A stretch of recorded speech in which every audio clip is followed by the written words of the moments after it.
जरा कल्पना कीजिए, शमशान की ठंडी हवा में धुआं अब उठ नहीं रहा। लकड़ियां जलकर काली राख हो चुकी हैं और बीच में बिखरी हुई वो चिंगारियां जो धीरे धीरे मर रही हैं। चारों तरफ गहरा सन्नाटा, बस दूर कहीं कुत्ते की भौंकने की आवाज और हवा में जलती राख की तीखी गंध। लेकिन वहां कोई अकेला नहीं है। एक आकृति खड़ी है जो न चल पा रही, न रो पा रही, न चीख पा रही। उसकी चीखें हवा में घुल जाती हैं, कोई सुन नहीं पाता, क्योंकि अब वो इंसान नहीं रही, अब वो सिर्फ आत्मा है। गरुड़ पुराण गहराई से बताता है, चिता की आखिरी चिंगारी बुझने के बाद भी आत्मा वहीं खड़ी रहती है, पूरे 60 मिनट तक। ये 60 मिनट उसके लिए सदियों जितना लंबा क्यों लगता है?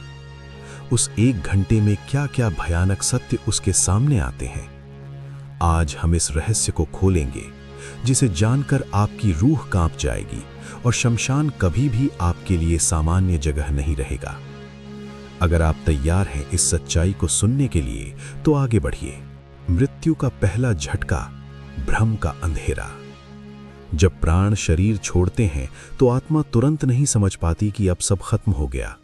वो अपने ही शरीर को देखती है, जिसे लोग उठाकर शमशान की ओर ले जा रहे हैं। सफेद कपड़ा ढका हुआ, फूलों की माला। आत्मा सोचती है, ये सब मेरे साथ क्यों हो रहा है? मैं तो अभी भी जिंदा हूं ना। वो चिल्लाती है, रुको, मुझे मत छोड़ो। लेकिन उसकी आवाज अब हवा से भी हल्की हो चुकी है, कोई नहीं सुनता। गरुड़ पुराण कहता है, मृत्यु के तुरंत बाद आत्मा गहरे भ्रम में पड़ जाती है। उसे लगता है शायद ये कोई बुरा सपना है, शायद मैं अभी जाग जाऊंगा। लेकिन जैसे ही चिता पर लकड़ियां सजाई जाती हैं और पहली लौ शरीर को छूती है, तभी आत्मा के अंदर पहला डर जागता है।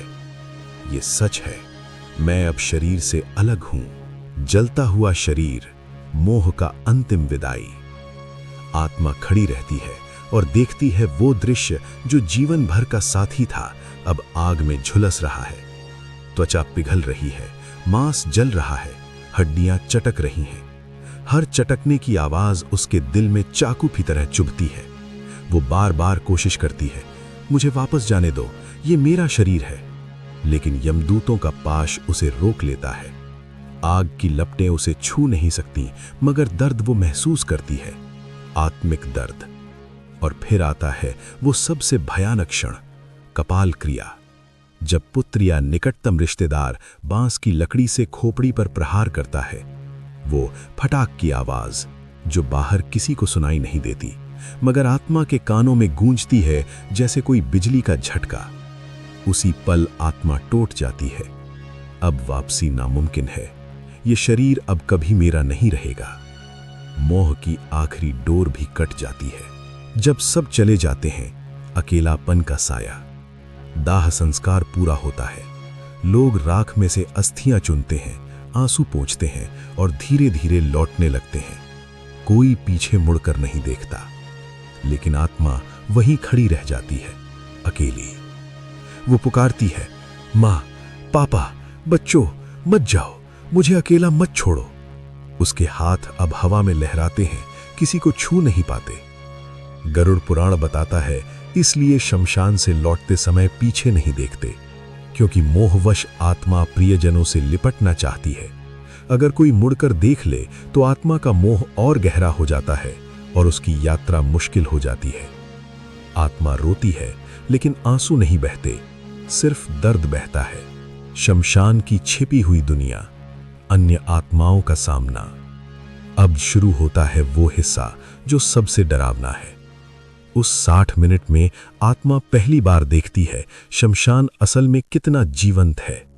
चारों तरफ भटकती हुई आत्माएं, कुछ अधजली काली आकृतियां, कुछ विकृत चेहरों वाली, बिना आंखों वाली, कुछ जमीन पर रेंग रही हैं जैसे सांप, कुछ चीख रही हैं, कुछ चुपचाप खड़ी रो रही हैं। गरुड़ पुराण कहता है, ये वे आत्माएं हैं जिन्हें मुक्ति नहीं मिली, पापों के बोझ तले दबी हुई। वे नई आत्मा को घेर लेती हैं। तू भी अब हमारी तरह भटकेगी।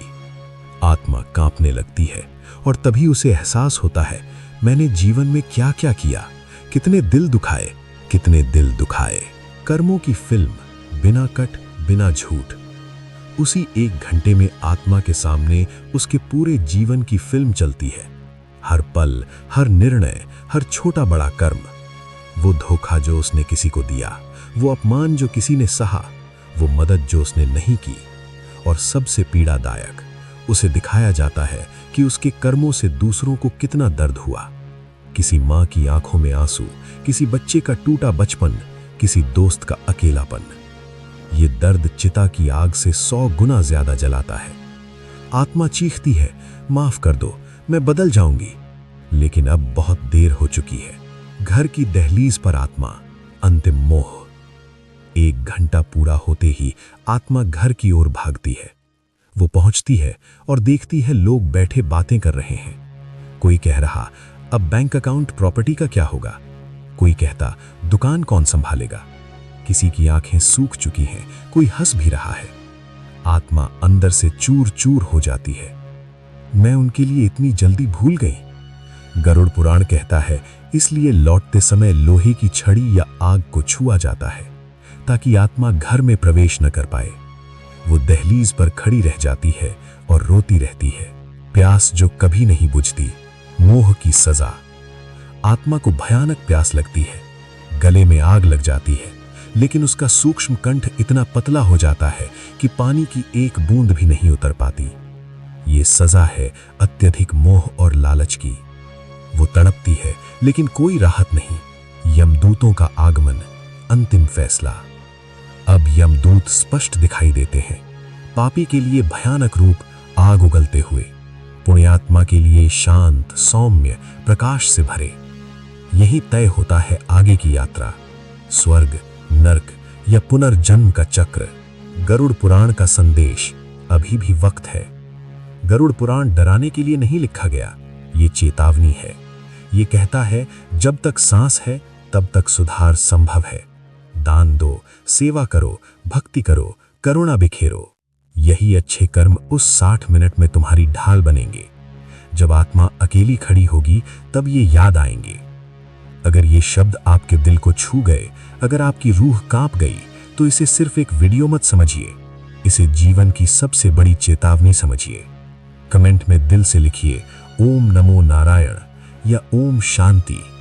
इस ज्ञान को अपने परिवार, दोस्तों तक जरूर पहुंचाइए, क्योंकि मृत्यु टल सकती है, लेकिन कर्म नहीं टलते। अगर आपको ये वीडियो पसंद आया हो तो लाइक जरूर करें, सब्सक्राइब कर लें और बेल आइकन दबा दें, ताकि ऐसे ही जीवन बदल देने वाले ज्ञान आपको सबसे पहले मिले। चैनल विवेक से आपके साथ है, हर सच्चाई को सामने लाने के लिए। जय श्री कृष्ण, हरि ओम।